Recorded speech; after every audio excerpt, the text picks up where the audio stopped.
मेहनत को बहुत हल्के में लिया जाता है। सब बात करते हैं ना कि मेहनत तो कोई भी करता है, सब थोड़ी हो जाते हैं। एक होती है मजदूरी वाली मेहनत या फॉर्मेलिटी वाली मेहनत, और दूसरी होती है डीप वर्क, फोकस वाली मेहनत। दोनों में फर्क है। एक इंसान जिसने खुद को अंदर से कॉन्कर कर लिया, वह उससे पावरफुल है जिसने 100 बाहर के लोगों को कॉन्कर कर रखा है। आओ वॉरियर मेंटालिटी के साथ में हद पार मेहनत के नियम जानते हैं। पहला नियम, हद पार मेहनत कहाँ करनी है, इसका डिसीजन अगर गलत ले लिया तो कितना ही फास्ट जाओ, कितना ही स्मार्ट जाओ, मंजिल से दूर ही जाओगे। डायरेक्शन स्पीड से ज्यादा मैटर करती है। हम जन्म से अब तक के लाखों डिसीजंस के टोटल बनते हैं। हर एक डिसीजन कहीं ना कहीं ले जाता है।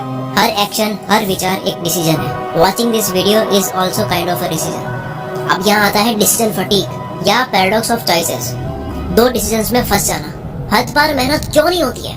आलस नहीं, डायरेक्शन। दिमाग को क्लियर कट पता हो कि क्या करना है और इससे क्या होगा, तब आप एक सेकंड नहीं रुकोगे। एक स्कूल में कंपटीशन था ड्राइंग का। सारे स्टूडेंट्स एक्साइटेड थे जिन्होंने भाग लिया। दो दोस्त थे, उन्होंने नाम लिखवाया और अगले ही दिन वो चले गए नाम रोशन करने अपना ड्राइंग करके। दोनों ने फुल प्रैक्टिस कर ली कि क्या ड्राइंग करनी है। कंपटीशन शुरू हुआ। उसमें से एक ने फुल तैयारी के बावजूद वहां गया। दूसरों को देख करके वो सोचने लगा कि यार ये तो क्या गजब की ड्राइंग कर रहे हैं दूसरे लोग, मैं कहाँ ये फूल पत्ती बना रहा हूँ, ये शकील तो कंपटीशन में आयरन मैन बना रहा है। बच्चा डर गया। उसने अपनी फूल पत्ती मिटाई जो वो बना रहा था। वो भी क्रिश बनाने लग गया, इंडिया का सुपर हीरो जिसकी भाई साहब ने प्रैक्टिस नहीं करी थी। डिसीजन बदला किस वजह से? अब क्योंकि प्रैक्टिस नहीं कर रखी थी क्रिश की, तो फिर से डिसीजन बदला। भारी पड़ रहा था तो कुछ हल्का करने बैठ गया। अब वो जैसे हल्का करने बैठा तो वो भी सही से नहीं हो रहा था, तो सोचा कि जिसकी प्रैक्टिस की है वो कर लेता। जितने में टाइम पूरा हो गया, अब ड्राइंग नहीं कर सकते। डिसीजन फटीग लेट होएगा। 90% से ज्यादा मेहनत में कमी का कारण है माइंड क्लियर नहीं है। कोई आलस वगैरह नहीं है। अगर एक पेज पढ़ने से 10,000 अकाउंट में आते हैं तो पूरी किताब नहीं पढ़ोगे, क्योंकि माइंड को पता है कि क्या मिलेगा। डिसीजन लिया, माइंड में 1% भी नहीं लगना चाहिए कि ये नहीं होगा, तब होगी हद पार मेहनत। डाउट्स आपको रोकते हैं हद पार मेहनत से।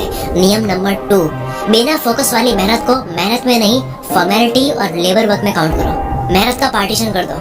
लोग कहते हैं कि crypto is the future, NFT, metaverse, artificial intelligence, electric vehicles, technology, ये सब फ्यूचर है, पर डीप वर्क और फोकस्ड माइंड रियल फ्यूचर है।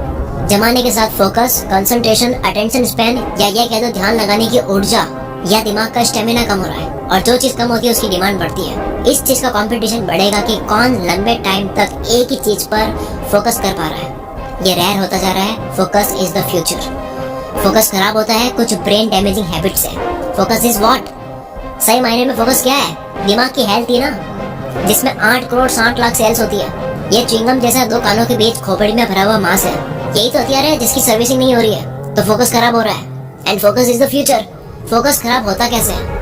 Number 1, multitasking. जो लोग चौड़ दिखा देना, मैं ये भी कर सकता हूँ, फिर ये भी कर सकता हूँ, ये भी कर सकता हूँ, कुछ नहीं होगा। मैं सिर्फ ये कर सकता हूँ, ये फोड़ेगा। इसके ऊपर कई रिसर्च मिल जाएगी जो ये साबित करती है कि फोकस का सबसे बड़ा दुश्मन है मल्टीटास्किंग। दूसरा दुश्मन फोकस का कोई चिंता करना, पैसों की, घर की, कोई चीज दिमाग में है, कोई काम रह तो नहीं गया, क्या मैं कुछ चुप तो नहीं रहा हूँ, कॉन्वर्सेशन याद करने की ट्राई करना, ईगो हर्ट हो जाना, वो जो माइंड को हैंग करता है। माइकल जे बैम कहते हैं सबसे शक्तिशाली तरीके से दिमाग पर ये कब्जा करता है, फोकस की वॉट लगाता है जो आप दिमाग में लेके घूमते हो।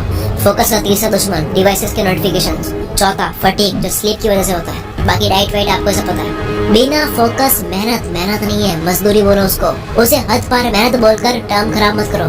फोकस में काम करने से होगा क्या? अंडरस्टैंडिंग अलग होगी, इंटेलिजेंस लेवल हाई होगी, चीजें फास्ट समझ आएगी, रिकॉलिंग पावर तेज होगी, टाइम पे सब कुछ याद आएगा, क्रिएटिव विजुअलाइजेशन बढ़ जाएगी, आंख बंद करोगे अंदर की दुनिया दिखाई देगी। 10 घंटे का काम 1 घंटे में करके शाहरुख खान की तरह फ्लैक्स करोगे जो वीडियो में दिख रहा है। थॉट्स कंट्रोल में हो गए। फोकस के साथ में काम करने से थॉट्स कंट्रोल में हो गए। ध्यान कहाँ देना है ये एबिलिटी आपके हाथ में होगी। पीस ऑफ माइंड होगा। परेशान करने वाले थॉट से फ्रीडम। कौन से थॉट की सीढ़ी लगानी है दिमाग में वो आप डिसाइड करोगे। सेल्फ कॉन्फिडेंस बढ़ जाएगा, इनर स्ट्रेंथ बढ़ जाएगी, विल पावर बढ़ जाएगी, दृढ़ निश्चय बढ़ जाएगा, ओवर थिंकिंग रुक जाएगी, टालने का कीड़ा मर जाएगा, जीवन अच्छा लगने लगेगा, हैप्पीनेस बढ़ जाएगी। अब करो मेहनत। कैसे नहीं मिलते रिजल्ट्स। रही बात लोगों की जो आपका फोकस तोड़ते हैं, तो उसमें मैं एक लाइन फ्रैंक सिनात्रा की बोलूंगा, लोग डिस्टर्ब करते हैं क्योंकि आप उन्हें करने देते हो। हद पार मेहनत नियम 3, माइक्रो पार्ट्स मिलकर कुछ नया बनाते हैं। ये एक यूनिवर्सल लॉ है। शिप ऑफ थियसिस फिल्म में बताया, जब आप बहुत सारे पार्ट्स को असेंबल करो तो वो एक नई चीज बन जाती है।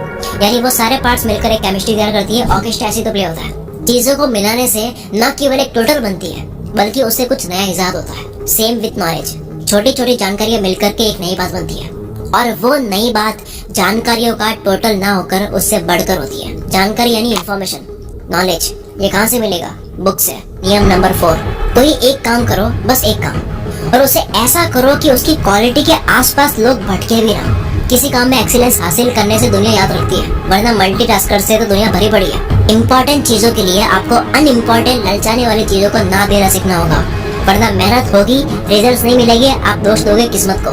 बहुत कुछ नहीं करना है, सिर्फ कुछ करना है, खतरनाक करना है। स्टीव जॉब्स जब एप्पल में रिटर्न हुए थे फायर होने के बाद में, तब उन्होंने देखा कि 350 प्रोडक्ट्स पर काम चल रहा है।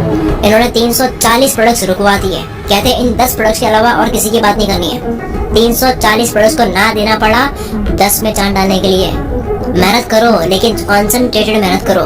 कागज जलाने के लिए लेंस का इस्तेमाल करो, फैली हुई धूप से नहीं जलेगा। कई बार आपको हिम्मत करके नो बोलना होता है, क्योंकि जॉब्स कहते हैं कि फोकस का मतलब यस बोलना नहीं, फोकस का मतलब नो बोलना है। अगर इस वीडियो की वजह से आपकी लाइफ में 1% भी वैल्यू ऐड हुई है तो आप कमेंट करके जरूर बताओ।